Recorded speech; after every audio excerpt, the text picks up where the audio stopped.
Alright, gonna go to the house. I just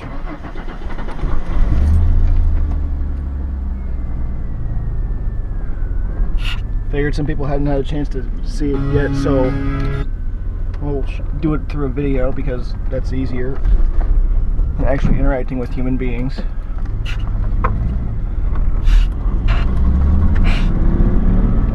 Luckily, it's not that long of a drive.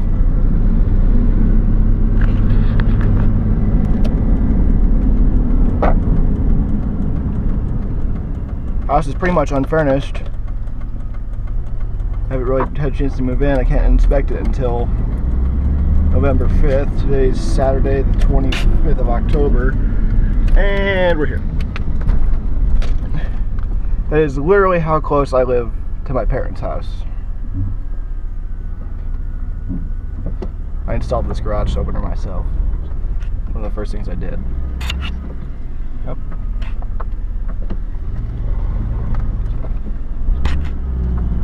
Come on, there we go. I'm still really cautious about getting into and out of the garage.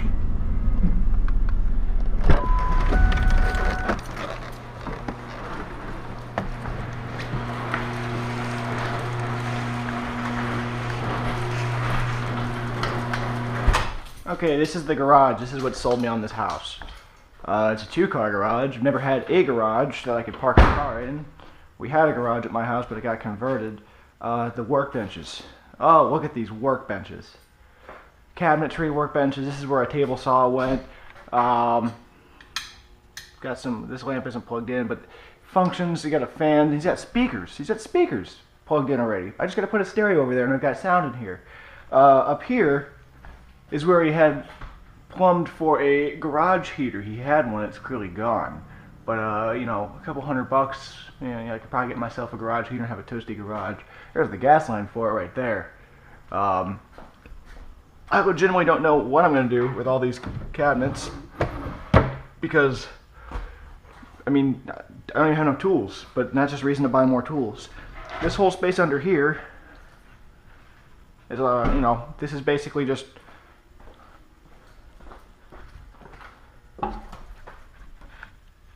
yeah, I don't know what you could store. I could probably store a lawnmower under there if I folded the handles up. Be a pretty good place for that. A bunch of cabinets. You'll see air hoses. The guy had some kind of compressor right here, and he basically put air hoses up through the ceiling to over there. And I think there's another place where you put the air hose. I think there's one over there. But makes it real easy to use air tools and not have to get long hoses because he's already done it for me. Ooh, look at this. Look at this. If you're old enough, you know what this is. If she doesn't know what it is, she's too young. These might look familiar, and they might not. The reason they might look familiar is because some houses have these. And this is basically a vacuum for the garage. And he's got the pipes plumbed, so you can actually plug this hose in over there, and over there, and I think there's one more spot that's really weird, like up on the ceiling. So you can take the hose over there while you're working, because there used to be some kind of saw right there.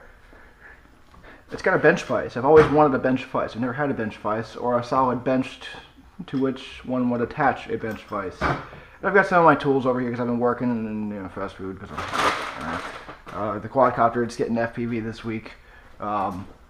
Cabinets, you know, pegboard. I've never had pegboard. I don't have pegs, but I need pegs, so I have pegboard now. Real creepy sounding lamp because that one is the only one that makes noise when it turns on. This guy had it figured out. Now, onto the actual house. This space here is what used to be the garage. The garage that this house used to have. And basically it was converted. I think what we're going to do is we're probably going to use it as a practice space. Unfortunately, it's all got two-prong wiring, which does not bode well for musicians. So I'm going to have to upgrade all of that. It's got fairly large windows. So it's easy to, you know, it's easy to haul gear in through the window if you really needed to. But the garage is right there, so you can just haul it in gear through the garage. So that makes life a lot easier. The kitchen, this is basically the kitchen as it came. I added some light bulbs. I'm not turning the lights on in the day. I'm not a savage. It came with this thing, which is just a roll-around dishwasher. It rolls around, and you roll it over to the sink, and you plug a hose into the sink and it basically washes your dishes. This thing, I've never used a dishwasher before. I've always washed dishes by hand, and I think I might continue to do so and use this as like some kind of island, or just for comedic purposes of having drunk people roaming around at this at parties, because that's what we have, you know, that's what we do. A gas stove oven came with the house, and it looks newer than my oven at my parents' house. So, and this one works. So, fume hood. This is perfect for all the crystal meth I'll be baking in this house, because oh, that's a little grody. I can do some work. The cabinets, all the windows are super old wooden windows, and they kind of just they all need to be opened properly, because I don't think a lot of them don't even open. These got to be replaced in ground fault circuit interrupter outlets, because they're in the kitchen and close to an oven or the sink. The bathroom is something I'm not really going to go into too much, just because it looks terrible, and there's stagnant water in the toilet. It smells really bad. Like I thought you could pee in a toilet and it wouldn't make a difference because it would just pee and it was just a liquid, but no. I've got no water right now and I can't flush the toilet, so I don't know what to do about it. But pink tiling, nope. I'm okay with the wood, but here's what I'm not okay with. This Silent Hill survival horror-esque freaking fluorescent bulb that is practically yellow and always makes noise. So that being the case, I'm gonna build a fixture to go around that, like beauty white fixture or something. Ian's house has it, and that's what I'm ripping that idea off. It's got a whole house fan. I've just heard marvelous things about how effective these are in the summers. I hate using energy. This is, I guess, the regular bedroom as opposed to the master bedroom. I actually had this bedroom in my parents' house when I was a kid. The only time in my life I ever had a door. It's got 3-prong outlets, but I doubt they're actually 3-pronged. I bet they're just 2-pronged wires, because here's the master bedroom. This isn't where I'm going to be sleeping. I'm not really an upstairs guy anymore. So basically, I'm gonna have 2 guys here duke out who gets which bedroom, and it might be, yeah, they're gonna fight over it. The closet's just marginally bigger. Actually, I don't even think it's bigger. No, it's bigger. It's bigger. So it's got a really nice big window. I like that, but it's got this thing. That diffuser just doesn't. It legitimately diffuses, and it's not bright in here at all at night. It's a bummer. The living room. Of course, it's not until you buy a house at 22 that you realize you don't have any lamps, and you have to make them out of your studio lights, because that's what I had to do. I've got a single chair here, bag from Donut Holes, mail that is not mine, mail that was just in here when I got the house, so I don't know what to do with it. I'm pretty sure this house has been vacant for at least a year. I don't think anybody's missing that mail. But it's a pretty big living room. It's got carpet throughout the whole house, as you can see. I hate carpet. It's brand new, so I'm incredibly conflicted. Do I rip up carpet that's brand new and just waste it? Or what do I do with it? And I'm thinking about putting it in the basement, which is where we're going next, because the basement is my unpainted canvas. The canvas upon which I will paint my interior Mona Lisa. Already it just looks creepy, and as soon as you hit right here, air changes. It gets musty or humid or something. I don't know what the term is for it, but it came with a dehumidifier, and I turned it off because I don't know what it's doing. And my house doesn't have a dehumidifier, and I've never had a problem at my house, so I didn't worry about it. I have internet. And I don't have water. Priorities. 100 meg internet is more important than water. My parents live right up the street. I can just walk down to their house and pee if I need to. The breaker box is pretty new. It's got a spot missing, which is not okay. That's gonna fail inspection. But it's got 200 amps. That's a lot of amps. So I can pretty easily add some circuits to that for like a 240 volt, 220 volt circuit for the garage if I want to get a high powered air compressor. What I'm thinking happened to this house is there used to be walls down here. Somebody came through and ripped a pipe out, caused a lot of water to leak out, and what happened effectively was it ruined all the walls. The bank came in and ripped out all the walls, the studs, the drywall, the nails, what have you, and threw them away and just kind of like left it like this. So you've got like rusted, everything is rusted. Something caused this basement to be so damp and humid that everything is rust. I don't even want to touch it. I think if I look at it long enough, I'll get tetanus. The pilot light on the heater's got to be turned back on, but it's not a big deal. This, I was so stoked about this basement because even though it looks like a dingy rape cave, it's my dingy rape cave. And what's going to happen is it's basically I'm going to have the opportunity to build it the way I want and build my master bedroom down here where I will live along with my master bathroom. Because man, I don't want to share a shower with two other dudes right now. It's just not a sound idea. But yeah, so here's the water problem. Look at this. When I was looking at the house to buy the house, this was all here. The water problem. There was a meter here, you could turn the water on and it would go up through the pipe and it'd supply everything with water. But the problem with the house was this was gone.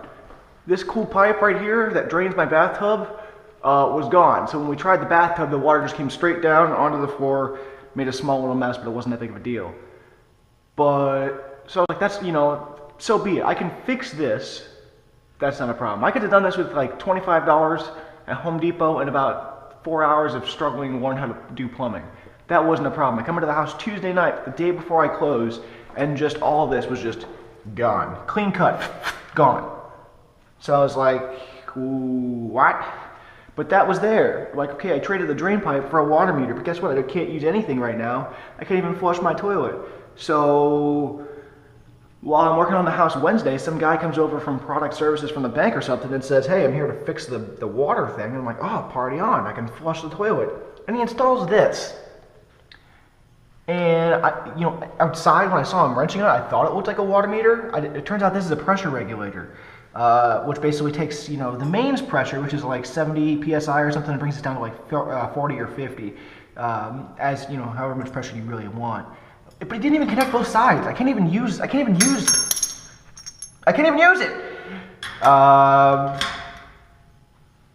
So yeah, I mean, I need to flush that toilet. When I came into the house, because of the way they did it, they ripped out all the drywall, all the wood, all the studs, nails. They didn't rip out the electrical. So this, I mean, look at that. It still functions, kind of. One bulb's, yeah. So I got to pull all that out. That's not a big deal. I just got to have somebody here to, you know, pry me off of the breaker when I touch the wrong thing by accident. But basically, what I'm going to do, this is the basement. If you look at this, basically imagine a wall going all the way down the basement. That third of the basement is mine. Bedroom on most of it, and then until about here, it's going to be a bathroom. That's enough space for a bathroom. It's more than enough space. Plus, it gives me an opportunity to really close off the meters for the sake of basically, you know, that way they're not exposed. They're not, you know, they're hideous, first of all. But that way nobody, you know, I can have the water guy come over, look at my meter, and just, you know, have it in like a towel closet or something. But, you know, shower, bath, toilet, I can fit all that in there. And then master bedroom over here, desk, beds. And then over here, imagine another wall being drawn across the poles that way. These poles are, I'm trying to get these poles completely hidden.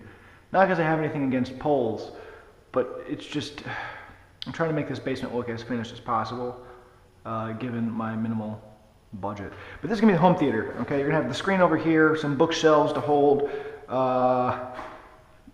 DVDs and media components like my, you know, my NES. That's probably the first thing getting hooked up. Or maybe my Super NES.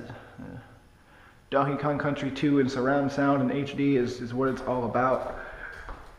And then over here, this is just the this is quantifiably the dingiest place in this entire house. There's a portal to hell in my basement, and I'm just not even going to touch it for at least a couple more weeks. But the thing I'm doing is putting a washer dryer underneath the stairs, stackable. I mean, that's, what else am I going to do with that space? It's a perfect use for that space. And then just kind of have like a laundry room / storage room over here. This is going to be the hardest to actually cover up. It's just, there's 3 drains in this house. I don't know why. But yeah, so that being the case, that's the basement. I know it looks terrible, but I'm constantly working on it to get it looking nice and not so dingy and creepy. But that's the house that I bought at 22, and I'm just really hoping I'm not going to regret this decision. I bought a house. What am I getting myself into?